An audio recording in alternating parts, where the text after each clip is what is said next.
Dans ces endroits, c'est défense d'entrée, sous peine de lourdes conséquences. Voici 3 lieux interdits au public.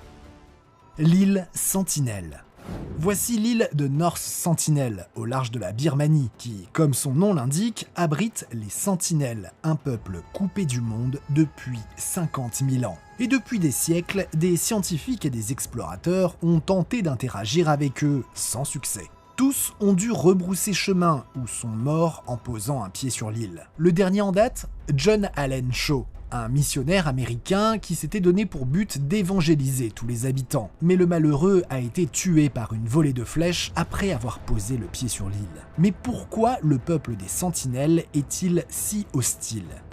Eh bien, cela pourrait être la faute de cet homme, Maurice Vidal Portman. En janvier 1880, ce Britannique capture 6 membres de la tribu pour les étudier, 2 adultes et 4 enfants. Après leur avoir fait subir diverses expériences, les adultes décèdent et Maurice Vidal Portman décide de rendre les enfants. C'était leur premier contact avec le monde extérieur. Complètement isolés, personne n'a jamais réussi à les étudier. Le peu de choses que l'on sait, c'est qu'ils seraient arrivés du continent africain il y a 50 000 ans et seraient entre 50 et 200 à vivre sur l'île. Ils ne savent ni lire ni écrire, maîtrisent le feu et fabriquent des outils et des armes à partir de bois, de pierre et de métal provenant des bateaux échoués sur l'île.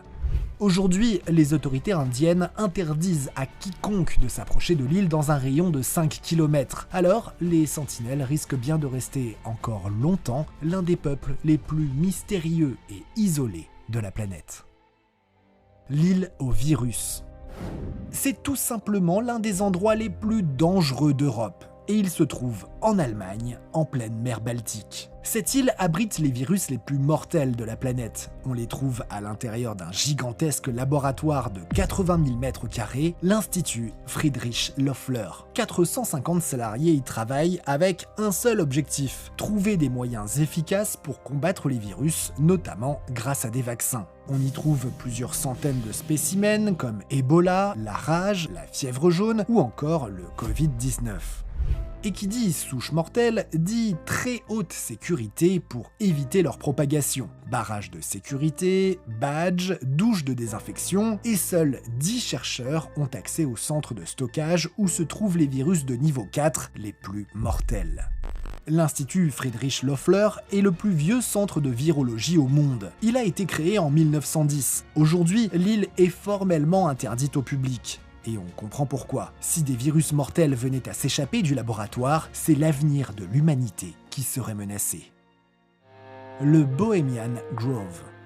Direction Monte Rio, en Californie, et son gigantesque domaine de 11 km² au milieu d'une forêt de séquoias géants. Ici, seuls les hommes les plus riches et les plus puissants de la planète peuvent y séjourner. Par le passé, on a pu y croiser des présidents comme Ronald Reagan ou Richard Nixon. Créé il y a presque 150 ans, il compterait environ 2600 hommes qui payent un droit d'entrée de 25 000 $. Et oui, on a bien dit hommes parce que les femmes sont strictement interdites. Et le temps moyen d'attente pour rejoindre ce club est de 21 ans minimum. Leur devise: interdiction de faire des affaires au club. Cependant, il y a pas mal d'entorses à la règle, car l'endroit est connu pour avoir été le théâtre de discussion du projet Manhattan en 1942 qui a conduit à la bombe atomique.